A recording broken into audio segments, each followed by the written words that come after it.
সেনা মোতায়েন না হলে নির্বাচনে থাকা নিয়ে এখনো সংশয়ে বিএনপি। আওয়ামী লীগ বলছে অংশগ্রহণ নয়, নৈরাজ্য সৃষ্টি দলটির উদ্দেশ্য।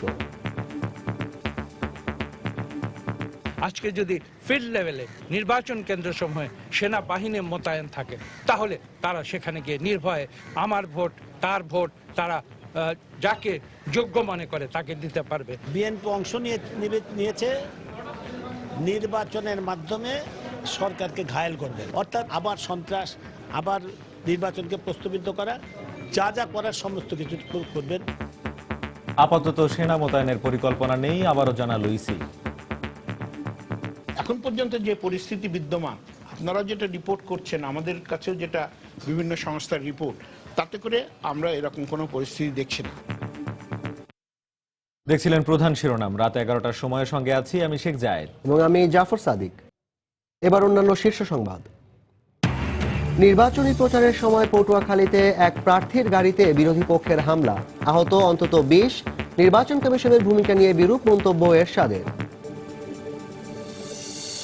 স্বাধীনতা যুদ্ধে সব ধর্মের মানুষের অবদান রয়েছে, এদেশের মাটি সব মানুষের। বড়দিন উপলক্ষে শুভেচ্ছা বিনিময়ে বললেন প্রধানমন্ত্রী।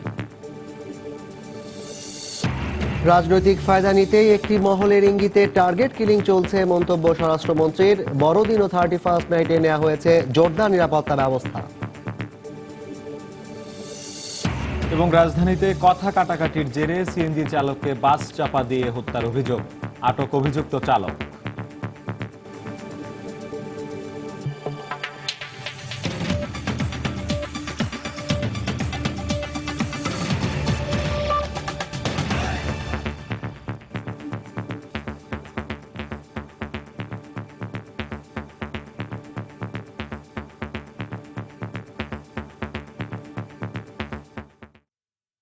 শুরুতেই পৌর নির্বাচনের খবর।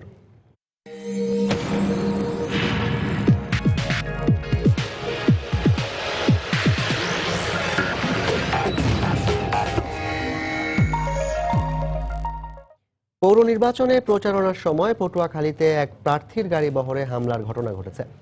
এই ঘটনায় আহত হয়েছেন অন্তত 20 জন। সকালে কলাপাড়ার রহমতপুরে এই ঘটনা ঘটে। পৌর নির্বাচনের প্রচারে অংশ নিতে জেলা বিএনপির সভাপতি ও সাবেক স্বরাষ্ট্রমন্ত্রী আলতাফ হোসেন চৌধুরীর নেতৃত্বে নেতাকর্মীরা ওই এলাকায় যান। এ সময় অতর্কিত তার গাড়ি বহরে হামলা চালানো হয়, ভাঙচুর করা হয় বেশ কয়েকটি মাইক্রোবাস। এ ঘটনায় সেখানে থাকা সাংবাদিকদের ক্যামেরা ছিনিয়ে নেওয়া হয়। এতে আহত 20 জনকে স্থানীয় হাসপাতালে ভর্তি করা হয়। খবর পেয়ে পুলিশ ঘটনাস্থলে পৌঁছে পরিস্থিতি নিয়ন্ত্রণে আনে। এদিকে আওয়ামী লীগের স্থানীয় কর্মীরা এই হামলা চালিয়েছে বলে দাবি করা হলেও তা অস্বীকার করেছে দলটির নেতারা। এই ঘটনার পর কিছু সময়ের জন্য প্রচারণা বন্ধ থাকে। ঘটনাস্থল পরিদর্শন করে হামলাকারীদের বিরুদ্ধে দ্রুত ব্যবস্থা নেওয়া হবে বলে জানিয়েছেন উপজেলা নির্বাহী কর্মকর্তা।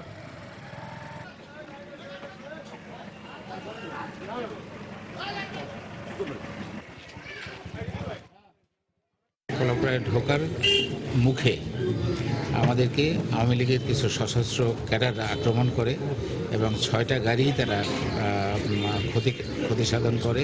আমার এইখানে কোনো কর্মী এই সন্ত্রাসের সাথে জড়িত নাই এবং আমি যদি এইখানে থেকে থাকে অবিলম্বে তাকে গ্রেপ্তার এবং শাস্তি দাবি জানাচ্ছি। প্রতিবাদ শৃঙ্খল যুবক তার গাড়িতে পেট্রোল নিক্ষেপ করে, ফলে সাইডে মাইক্রোবাসের সামনের এবং সাইডের গ্লাস ভেঙে যায়। আমাদের মিডিয়ার একটা গাড়ি ছিল, সেই মিডিয়ার গাড়ির সামনের গ্লাস ভেঙে গাড়িটা ক্ষতিগ্রস্ত হয়েছে। এই ঘটনা যারা ঘটিয়েছে আমরা তাদেরকে আইনের আওতায় নিয়ে আসবো, এই ব্যাপারে আমরা বিন্দুমাত্র ছাড় দেব না।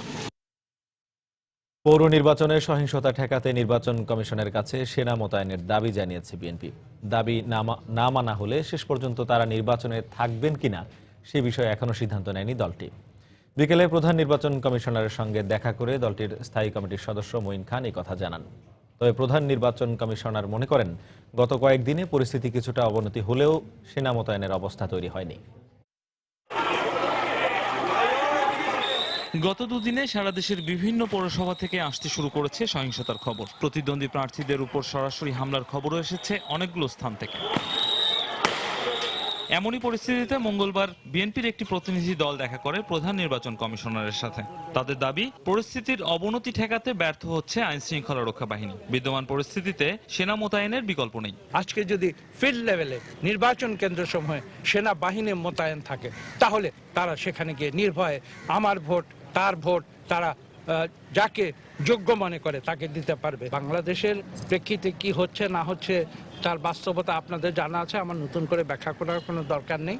আপনারা সেটা সম্ভবত পরবর্তীতে দেখতে পাবেন। তবে এ বিষয়ে দ্বিমত রয়েছে প্রধান নির্বাচন কমিশনারের। তিনি মনে করেন পরিস্থিতি নিয়ন্ত্রণেই আছে। এত আগে তো কিছু বলা যায় না, পরিস্থিতি ওয়াচ করি আমরা দেখি। এখন পর্যন্ত যে পরিস্থিতি বিদ্যমান, আপনারা যেটা রিপোর্ট করছেন, আমাদের কাছেও যেটা বিভিন্ন সংস্থার রিপোর্ট, তাতে করে আমরা এরকম কোনো পরিস্থিতি দেখছি না। এছাড়া কমিশন থেকে জানানো হয়েছে আইন শৃঙ্খলা পরিস্থিতি স্বাভাবিক রাখতে আগামী 27 ডিসেম্বর মধ্যরাত থেকে সব নির্বাচনী এলাকায় মোটরসাইকেল চলাচল এবং 29 তারিখ মধ্যরাত থেকে 30 তারিখ মধ্যরাত পর্যন্ত সকল যান চলাচল বন্ধ থাকবে। রামিম হাসান, সময় সংবাদ, ঢাকা। নির্বাচনে জিততে নয়, সরকারকে ঘায়েল করতে এবং নৈরাজ্য চালাতে বিএনপি পৌর নির্বাচনে অংশ নিচ্ছে বলে অভিযোগ করেছেন খাদ্যমন্ত্রী অ্যাডভোকেট কামরুল ইসলাম। দুপুরে জাতীয় প্রেস ক্লাবে এক অনুষ্ঠানের পর সাংবাদিকদের তিনি বলেন, বিএনপি চেয়ারপারসন বেগম খালেদা জিয়া পাকিস্তানের গোয়েন্দা সংস্থা ISI এর এজেন্ট হিসেবে দেশে ষড়যন্ত্র করছেন। পৌরসভা নির্বাচনে বিএনপি অংশ নিয়েছে নির্বাচনের মাধ্যমে সরকারকে ঘায়েল করবেন, পরাজিত করবেন না, কিন্তু আওয়ামী লীগকে পরাজিত করবেন না, তিনি ঘায়েল করবেন, এই একটা কথা বলেছেন। অর্থাৎ নির্বাচনে জয়লাভের উদ্দেশ্য তার না, সরকারকে ঘায়েল করার জন্যে, নির্বাচনটাকে ভণ্ডুল করার জন্য, নির্বাচনকে বাধাগ্রস্ত করার জন্য, প্রশ্নবিদ্ধ করার জন্য যা যা করার সব কিছু করবে, নির্বাচনে জয়লাভের জন্য তিনি কিছু করবেন না। তার এই কথাই স্পষ্ট হয়ে গেছে বিএনপির আসল উদ্দেশ্য। অর্থাৎ নির্বাচনের মাধ্যমে আবার সন্ত্রাস, আবার নির্বাচনকে প্রশ্নবিদ্ধ করা, যা যা করার সমস্ত কিছু করবেন, এটাই স্পষ্ট বোঝা গেছে। এটা পরিষ্কার হয়ে গেছে তিনি ISI এজেন্ট হিসেবেই বাংলাদেশের রাজনীতিতে ষড়যন্ত্রকারী হিসেবে তিনি বাংলাদেশের রাজনীতিতে বিচরণ করছেন। গতকালকে এই দম্ভোক্তি বা এই মিথ্যাচারের মধ্য দিয়েই এটা স্পষ্ট হয়ে গেছে। নির্বাচন কমিশনকে মেরুদণ্ডহীন উল্লেখ করে জাতীয় পার্টির চেয়ারম্যান হোসেন মোহাম্মদ এরশাদ আসন্ন পৌর নির্বাচন সুষ্ঠু হওয়া নিয়ে সংশয় প্রকাশ করেছেন। বিকেলে রাজধানীর ইঞ্জিনিয়ার্স ইনস্টিটিউশনে দলটির ঢাকা মহানগর দক্ষিণের দ্বিবার্ষিক সম্মেলনে তিনি মন্তব্য করেন। এই নির্বাচন কেন যেন মনে হচ্ছে মেয়র নির্বাচন মতই হবে, নয়টার মধ্যে ভোট শেষ। সেই নির্বাচন তো জনগণ মেনে নেয়নি, এটাকে মেনে নেবে না। নিরপেক্ষ নির্বাচনের কথা ভাবতে পারি না। সবচেয়ে দুঃখের বিষয়, বারবার একটা কথা বলেছি, আমাদের নির্বাচন কমিশনের মেরুদণ্ড নাই। তিনি প্রধানমন্ত্রীর কাছে সাহায্য চেয়েছেন তার মন্ত্রী এবং এমপিদের যাদের একটু টেনে ধরা যায়। মুক্তিযুদ্ধে 30 লাখ শহীদের কথা স্মরণ করে প্রধানমন্ত্রী শেখ হাসিনা বলেছেন, স্বাধীনতা যুদ্ধে সব ধর্মবর্ণের মানুষের অবদান রয়েছে, তাই এদেশের মাটি সব মানুষের জন্য। বড়দিন উপলক্ষে গণভবনের খ্রিস্টান সম্প্রদায়ের সদস্যদের সঙ্গে শুভেচ্ছা বিনিময় অনুষ্ঠানে তিনি একথা বলেন। এ সময় প্রধানমন্ত্রী বলেন, বিএনপি জামায়াত যখন ক্ষমতায় থাকে তখন সংখ্যালঘুরা নির্যাতিত হয়, আর আওয়ামী লীগ মানুষের জন্য কাজ করে বলে ক্ষমতায় থাকলে দেশের উন্নয়ন হয়। উন্নয়নের ধারা অব্যাহত রাখতে তিনি সবার সহযোগিতা কামনা করেন। ধর্ম বর্ণ নির্বিশেষে সকল মানুষেরই দেশ হচ্ছে এই বাংলাদেশ। স্বাধীনতা সংগ্রাম এবং মহান মুক্তিযুদ্ধে সকল ধর্মবর্ণের মানুষ কাঁধে কাঁধ মিলিয়ে যুদ্ধ করেছে। আমাদের মহান মুক্তিযুদ্ধে সকল ধর্মের শহীদের রক্ত এক হয়ে মিলে মিশে গেছে। কাজে দেশের মাটি সকলের জন্য। দুর্ভাগ্য হলো যে এই বিএনপি যখনই ক্ষমতায় আসে তখনই সকল ধর্মের উপরই একটা অত্যাচার নির্যাতন শুরু হয়ে যায়। 30 লক্ষ মানুষ জীবন দিয়েছে দেশের স্বাধীনতা অর্জনে, 2 লাখ মা বোন ইজ্জত দিয়েছে স্বাধীনতা অর্জনে। এই লাখো শহীদের রক্তে বিনিময়ে আমরা স্বাধীনতা পেয়েছি। আমরা এদেশকে গড়ে তুলতে চাই উন্নত সমৃদ্ধ দেশ হিসেবে, আর আমি বিশ্বাস করি যেটা আমরা করতে পারবো। রাত 11টার সময় আরো থাকছে। ভারতীয় সংসদের উচ্চকক্ষে কিশোর অপরাধ আইন সংশোধন বিল পাস। ভিন্ন অপরাধে জড়িত 16 বছরের বেশি সব বয়সীরা আসবে বিচারের আওতায়। রাজনৈতিক ফায়দা নিতে একটি বিশেষ মহলের ইঙ্গিতে দেশে টার্গেট কিলিং ও ধর্মীয় প্রতিষ্ঠানে হামলার ঘটনা ঘটছে বলে মন্তব্য করেছেন স্বরাষ্ট্রমন্ত্রী আসাদুজ্জামান খান কামাল। এদিকে আসন্ন বড়দিন ও ইংরেজি নববর্ষ উদযাপন নির্বিঘ্ন করতে সার্বিক নিরাপত্তা ব্যবস্থা জোরদার করার কথা জানিয়েছেন তিনি। আজ দুটি আলাদা অনুষ্ঠানে তিনি বক্তব্য রাখেন। সাম্প্রতিক সময়ে দিনাজপুরের কান্তজিউ ও ইসকন মন্দিরে সন্ত্রাসী হামলা, খ্রিস্টান সম্প্রদায়ের একাধিক যাজককে হত্যা চেষ্টা এবং রাজধানীর হোসনি দালান সহ বিভিন্ন স্থানে জঙ্গি হামলা ও বোমা বিস্ফোরণের ঘটনা আতঙ্কের কারণ হয়ে দাঁড়িয়েছে। এরই পরিপ্রেক্ষিতে মঙ্গলবার রাজধানীর মোহাম্মদপুরে দেশের আলেম ওলামাদের সঙ্গে এক মতবিনিময় সভার আয়োজন করা হয়। এতে আইন শৃঙ্খলা রক্ষাকারী বাহিনীর ঊর্ধ্বতন কর্মকর্তারাও অংশ নেন। সভায় স্বরাষ্ট্রমন্ত্রী বলেন, রাজনৈতিক ফায়দা হাসিল করতেই একটি বিশেষ মহলের ইঙ্গিতে দেশে হত্যা ও ধর্মীয় প্রতিষ্ঠানে হামলার ঘটনা ঘটছে। কিছুদিন আগে ইতালি একজনকে হত্যা করা হলো, বললো এটা আইএস করেছে। আমাদের নিরাপত্তা বাহিনী প্রমাণ করে দিল এই আইএস নয়, টার্গেট কিলিং এটা হয়েছে বিশেষ নির্দেশনায়, বিশেষ ইঙ্গিতে, বিশেষ টাকার মাধ্যমে। এদিকে আসন্ন বড়দিন, 31st নাইট এবং ইংরেজি নববর্ষ উদযাপন উপলক্ষে সচিবালয়ে আইন শৃঙ্খলা বাহিনী ও খ্রিস্টান সম্প্রদায়ের সাথে মতবিনিময় শেষে স্বরাষ্ট্রমন্ত্রী বলেন, বিশেষ দিনগুলো নির্বিঘ্ন উদযাপনে সার্বিক ব্যবস্থা নেবে সরকার। প্রত্যেকটা গির্জায়, প্রত্যেকটা ডিস্ট্রিক্টে যেখানে খ্রিস্টান সম্প্রদায়ের আধিক্য রয়েছে, সেখানে আমরা ওই আমাদের নিরাপত্তার ব্যবস্থাটা সেখানে আরো জোরদার করব, এই ধরনের সিদ্ধান্ত আমরা নিয়েছি। এবং 31st নাইটও যেন কেউ বিড়ম্বনা না হয় এই উৎসব করতে যায়, সেদিকে আমরা নজর রাখবো। গুলশান, বনানী, হাতিরঝিল ও টিএসসি সহ রাজধানীর গুরুত্বপূর্ণ এলাকায় আইন শৃঙ্খলা স্বাভাবিক রাখতে কঠোর পদক্ষেপ নেওয়ার কথা বলেন স্বরাষ্ট্রমন্ত্রী। অন্য ধরনের পরিবেশ সৃষ্টি না করতে পারে। প্রসূন আশিস, সময় সংবাদ, ঢাকা। চলতি বছরের 30 ডিসেম্বর শেষ হচ্ছে আওয়ামী লীগের বর্তমান কেন্দ্রীয় কমিটির মেয়াদ। তবে পৌরসভা নির্বাচনের কারণে কেন্দ্রীয় সম্মেলন আগামী বছরের শুরুতে করার চিন্তাভাবনা চলছে। সময় সংবাদের সঙ্গে আলাপে আওয়ামী লীগ নেতারা জানান, এরই মধ্যে দলটির 80 জেলা সম্মেলন সম্পন্ন হয়েছে। পৌরসভা নির্বাচনে প্রস্তুতির পাশাপাশি অসমাপ্ত জেলাগুলোর সম্মেলন শেষ করতে এবং সম্মেলন শেষ হওয়া জেলাতে পূর্ণাঙ্গ কমিটি করার নির্দেশ দেওয়া হয়েছে কেন্দ্র থেকে। তাসিনা জেসি প্রতিবেদন।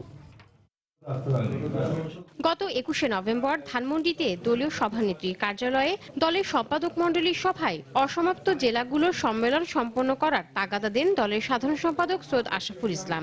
একই সাথে প্রতিটি জেলায় পূর্ণাঙ্গ কমিটি গঠনের বিষয়েও নির্দেশ দেওয়া হয় ওই সভা থেকে। খুব শীঘ্রই বাংলাদেশ আওয়ামী লীগ কেন্দ্রীয় কার্যকরী কমিটি মিটিংয়ে আলাপ আলোচনা করে আলোচনা সাপেক্ষে সিদ্ধান্ত হবে 235টি পৌরসভা নির্বাচন। এই নির্বাচনটিকে নিয়েই আসলে সব মহলেই ব্যস্ত থাকতে হয়েছে। সম্মেলন সমাপ্ত হওয়ার পরে যে পূর্ণাঙ্গ কমিটি হয়েছে, সে পূর্ণাঙ্গ কমিটিগুলো মাননীয় সভানেত্রী অনুমোদন দিচ্ছেন। সকল প্রক্রিয়া এগিয়ে চলছে।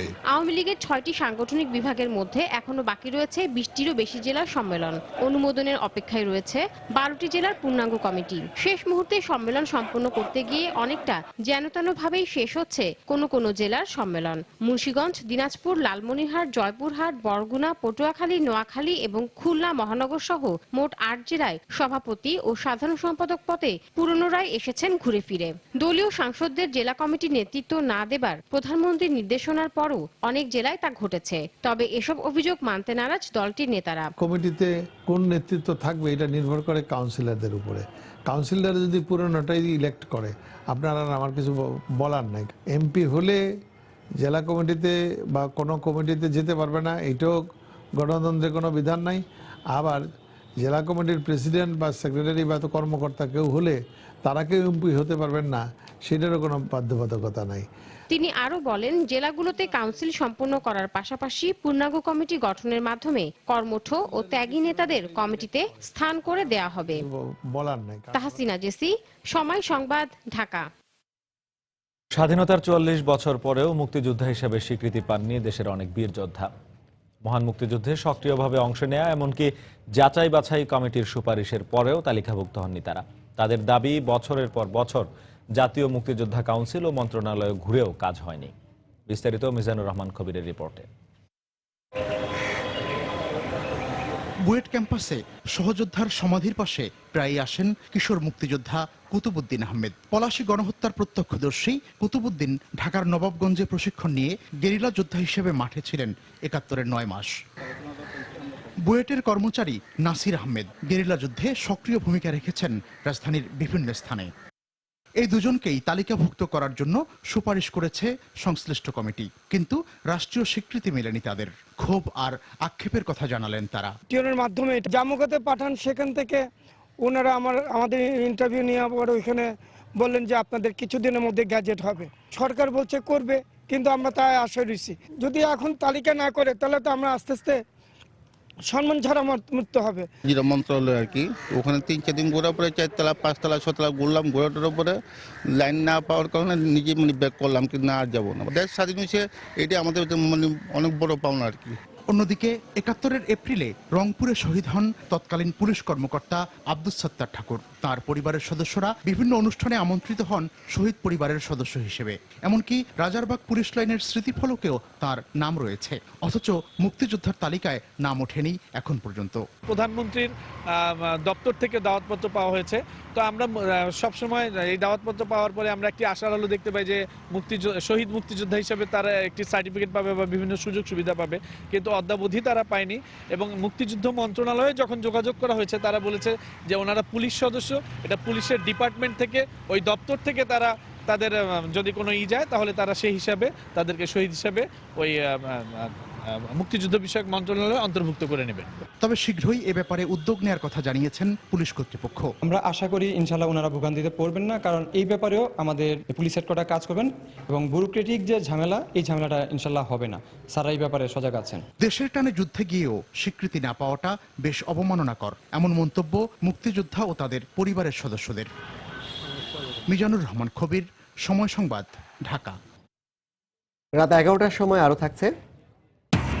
চ্যাম্পিয়নশিপ লিগের খেলায় বাজে রেফারিং এর অভিযোগে বাফুফে ভবনে আরামবাগ সমর্থকদের ভাঙচুর, ব্যবস্থা নেওয়ার আশ্বাস কর্তৃপক্ষের। রাজধানীর উত্তরায় কথা কাটাকাটির জের ধরে এক সিএনজি চালককে বাস চাপা দিয়ে হত্যার অভিযোগ উঠেছে। অভিযুক্ত বাস চালককে গ্রেফতার করেছে পুলিশ। এ ঘটনায় নিহতের ভাই বাদী হয়ে উত্তরা পশ্চিম থানায় একটি হত্যা মামলা দায়ের করেছেন।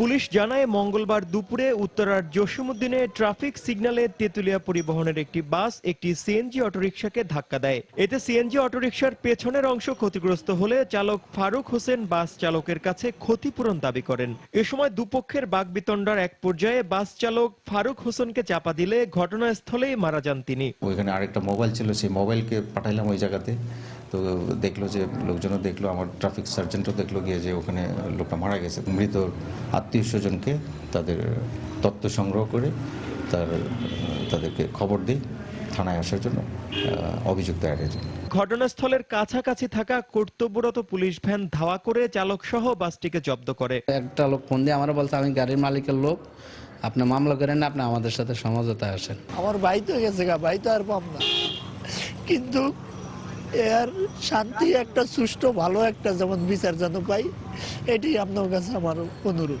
নিহত সিএনজি চালকের গ্রামের বাড়ি ভোলার চরফ্যাশন উপজেলায়। 3 ছেলে ও স্ত্রীকে নিয়ে রাজধানীর মান্ডায় থাকতেন তিনি। তানিন মেহেদি, সময় সংবাদ, ঢাকা। ধর্মকে ব্যবহার করে শিক্ষা প্রতিষ্ঠানে যেন জঙ্গিবাদের সৃষ্টি না হয় সে বিষয়ে মাদ্রাসা সহ সংশ্লিষ্ট শিক্ষা প্রতিষ্ঠানগুলোকে সতর্ক থাকার আহ্বান জানিয়েছেন শিক্ষামন্ত্রী নুরুল ইসলাম নাহিদ। সকালে সচিবালয়ে বাংলাদেশ সেক্রেটারিয়েট রিপোর্টার্স ফোরাম আয়োজিত দেশের শিক্ষা খাত নিয়ে এক সংলাপে শিক্ষামন্ত্রী সাংবাদিকদের কথা বলেন। সরকার নতুন প্রজন্মকে বর্তমান যুগের সঙ্গে তাল মিলিয়ে বিশ্বমানের শিক্ষায় গড়ে তোলার জন্য কাজ করছে বলেও জানান তিনি।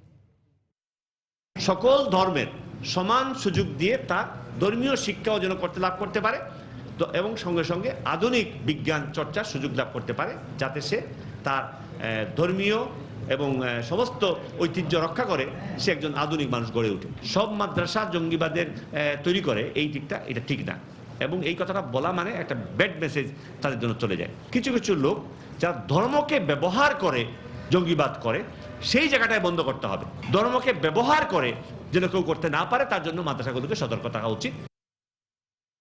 3 দিন পার হতে চললেও সাংবাদিক আওরঙ্গজেব সজীব নিখোঁজ রহস্যের কুলকিনারা করতে পারেনি পুলিশ। তবে তারা বলছেন সজীবের স্ত্রীর করা সাধারণ ডায়েরি গুরুত্বের সঙ্গে নিয়ে তদন্ত করা হচ্ছে।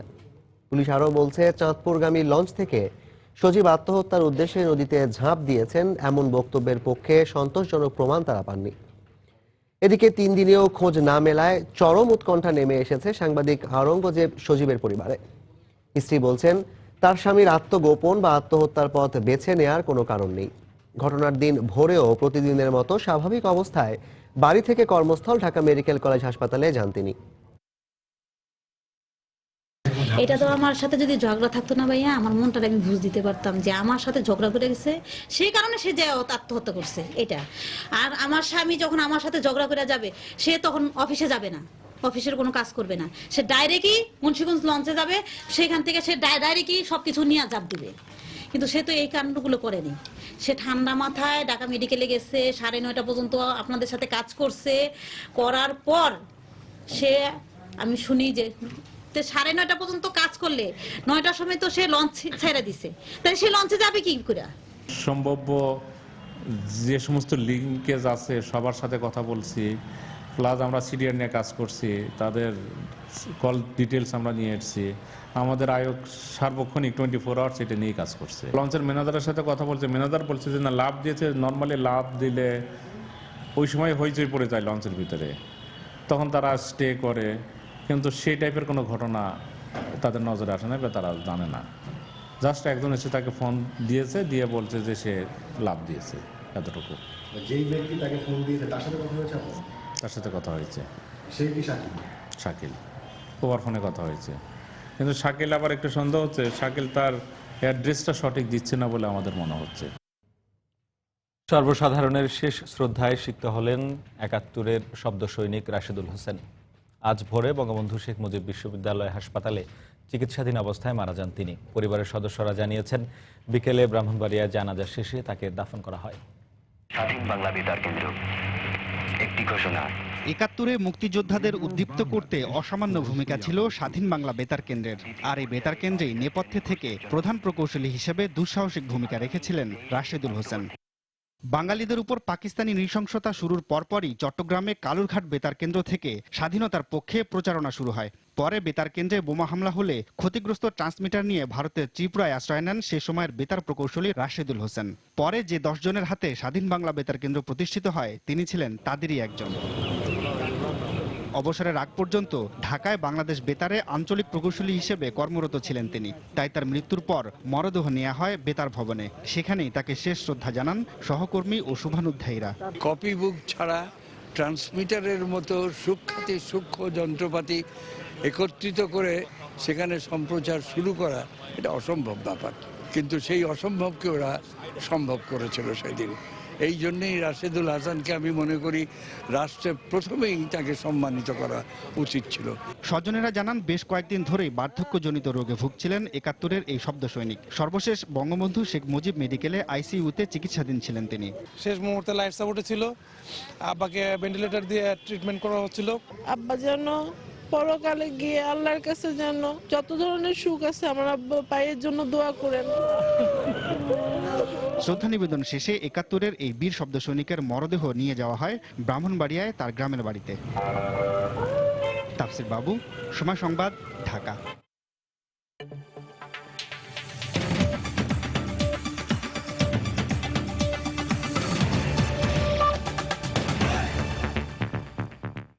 হত্যা, ধর্ষণের মতো অপরাধের ক্ষেত্রে দণ্ডিত 16 বছর বা তদূর্ধ্ব অপরাধীদের প্রাপ্তবয়স্ক হিসেবে গণ্য করে শাস্তি বিধানের ব্যবস্থা রেখে ভারতের রাজ্যসভায় একটি বিল পাশ হয়েছে। এর আগে 18 বছর বা তদূর্ধ্ব বয়সীদের প্রাপ্তবয়স্ক হিসেবে বিবেচনা করা হতো। মঙ্গলবার অপরাধ আইনের সংশোধনী বিলটি কণ্ঠ ভোটে পাশ হয়। চূড়ান্ত অনুমোদনের জন্য এখন তা প্রেসিডেন্টের কাছে পাঠানো হবে। এই বিল পাশের ঘটনায় সন্তোষ প্রকাশ করেছে নিহত মেডিকেল শিক্ষার্থী জ্যোতি সিং ওরফে নির্ভয়ার পরিবার ও নারী আন্দোলন কর্মীরা। 2012 সালের 16 ডিসেম্বর ভারতের দিল্লিতে চলন্ত বাসে ওই মেডিকেল ছাত্রীকে ধর্ষণ ও হত্যা করা হয়। পরে এই ঘটনায় জড়িত কিশোর 3 বছর সাজা শেষে রোববার মুক্তি পেলে বিদ্যমান কিশোর আইন পরিবর্তনের দাবিতে দেশজুড়ে বিক্ষোভ ছড়িয়ে পড়ে।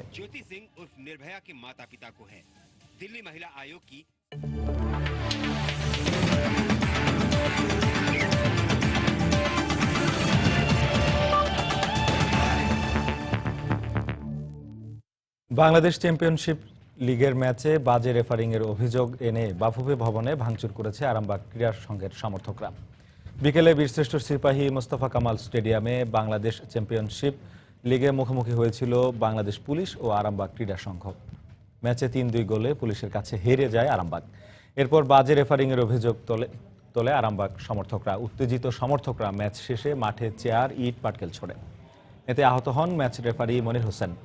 পরে আইনশৃঙ্খলা রক্ষা বাহিনীর সদস্যদের হস্তক্ষেপে পরিস্থিতি নিয়ন্ত্রণে আসে। তবে তাৎক্ষণিকভাবে পরিস্থিতি শান্ত হলেও উত্তেজিত সমর্থকরা স্টেডিয়াম থেকে বাফুফে ভবনে এসে ব্যাপক ভাঙচুর করে। এই ঘটনায় উপযুক্ত ব্যবস্থা নেয়ার কথা জানিয়েছে বাফুফে।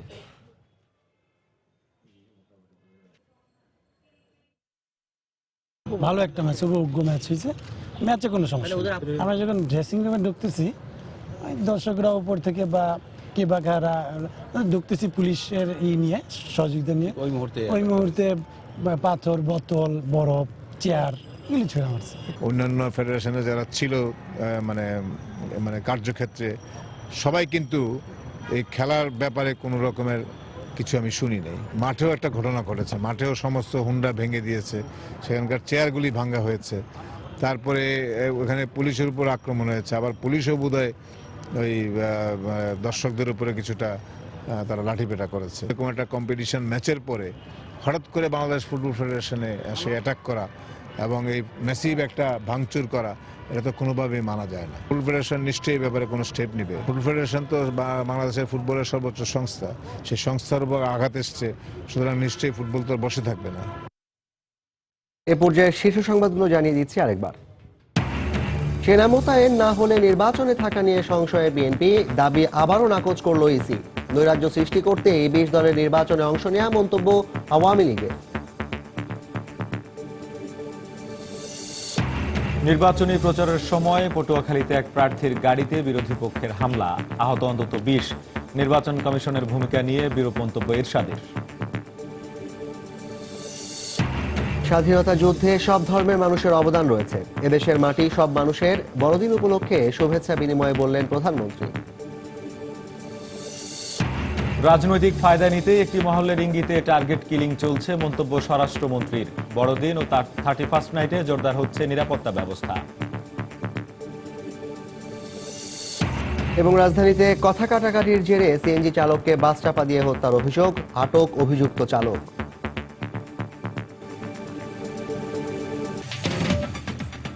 এই ছিল রাত 11টার সময়। যে কোনো খবর পেতে ভিজিট করুন সময়নিউজ.tv। সঙ্গে থাকুন সময়।